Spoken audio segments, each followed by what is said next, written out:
What is the best DAW controller? Now there's a lot of DAW controllers to choose from.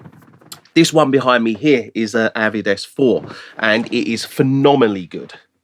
Look at that. It looks amazing. It works amazingly. It's basically, if you don't know what the Avid S4 is it's pretty much the best way to explain it is it's Pro Tools, it's the DAW out the box. So you've got Pro Tools as a physical piece of equipment that you can do everything that you can do within Pro Tools can all be done out of the on the desk. So you don't ever have to really touch the mouse anymore. You do everything off of the desk. So what is the best DAW controller? I mean, when you talk about what is the best DAW controller is probably an Avid S6. But you're talking about £100,000 for an Avid S6. It's plus that as well. You can go up ridiculous amounts on the Avid S6 depending on the size that you go. So to define what is the best DAW controller, the Avid S6 is the best DAW controller. The best DAW controller for a studio like this is the Avid S4, in my opinion. It's highly advanced. It's ridiculously priced. It's £40,000 for this one, and that's without the screens. So you add 2 screens on, it's £60,000 or just below maybe. It's ridiculous how much these sorts of DAW controllers are. So to answer this question, the majority of people watching this don't want to actually know what is the best DAW controller. You don't want to know that, because the best DAW controller is the Avid S6, and that's kind of fact. But it's stupidly out of everybody's price range. I wouldn't even buy an Avid S6 because I would if I was if I had a cinema, but in a studio like this, the Avid S4 is perfect. Avid S4, best DAW controller. But now let's get that out of the way, push that to one side, push the S4 to one side. These DAW controllers are high-end, ridiculous budget DAW controllers.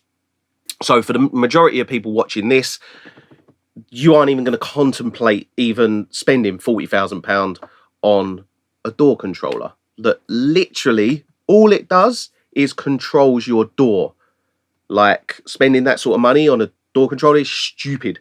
For me, though, working in a mixing studio, working every single day, this saves me probably an hour off every mix, for instance. 2 hours off a mix. If it can shave 2 hours off every mix, it's paid for itself within a month.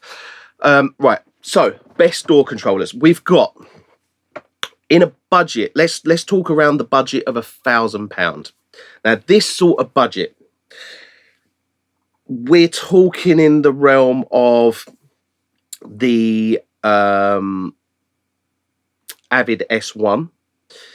We're talking solid state Logic, UF8s, PreSonus controllers. There's quite a few. The best one to get now, it also depends on what you're using, I guess, as well. Because if you're using Pro Tools and you want a great DAW controller for the price, the Avid S1 is basically the fader section and a few of the master control sections. You've got the pan pots as well on the S1.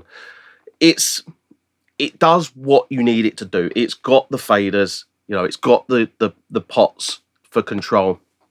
It's going to do all what you want it to do. Other ones in that sort of bracket are the solid state Logic UF8. The solid state Logic UF8 is really good. I had 2 of them here with a UC1 before I put this in, and I was trying them out, and they done the job. Right, they're now in my mate's studio, and he's got a lovely looking desk with 2 UF8s and a UC1 in the middle, and it looks great. The thing with a DAW controller is it doesn't change sound at all. There's no the door controller just controls the door. It's all about how much time it saves you. And the thing with a door controller is it's basically all it's doing is giving you the control of your door and making life a bit more fun when you're mixing instead of using a mouse. You know, there's lots of benefits to a door controller. You can use multiple hands at the same time to control multiple things. Whereas when you're working with a mouse and keyboard, for instance, you're kind of dictated by just one. You can pull one down at a time. So you've got all those benefits. The PreSonus ones, I don't mind them.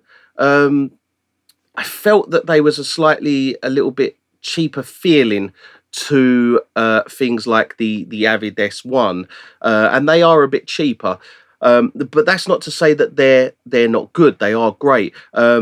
A friend of mine, he bought one originally before he got the UF8s. He put it into his studio and was using it in Logic, and there was a lot of issues with kind of compatibility. So I think if you're using the PreSonus, make sure you're using Studio One. If you're using Pro Tools, an Avid S1 is going to work seamlessly with it because it's designed for Pro Tools. The UF8 is designed to work with everything. The one thing I didn't like about the UF8 was it didn't have a transport control, which isn't a problem. You can put the transport control onto soft keys, which is fine, but you have to reach over, and some people have their controller up here and they have to reach right over to the top, whereas, you know, like the majority of like door controllers, you have the transport control right in front of you here, so you just literally, you're there and you just hit play, stop, rewind, whatever you want to do. So to kind of summarize the best door controller, what would I get? If I was using Pro Tools, I would use the Avid S1. I would get that.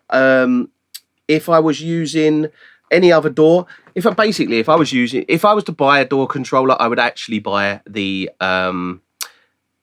SSL UF8s. I would buy the UF8s, and I'd buy 2 UF8s and a UC1, and that's what I would personally buy if I wasn't going to buy a big Avid S6 or an Avid S4. The UF8s are most probably the UF8 is the choice that I would go with. So yeah, that's what I would consider.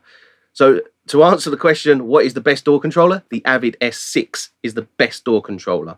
The best door controller for £1,000 is the UF8, in my opinion.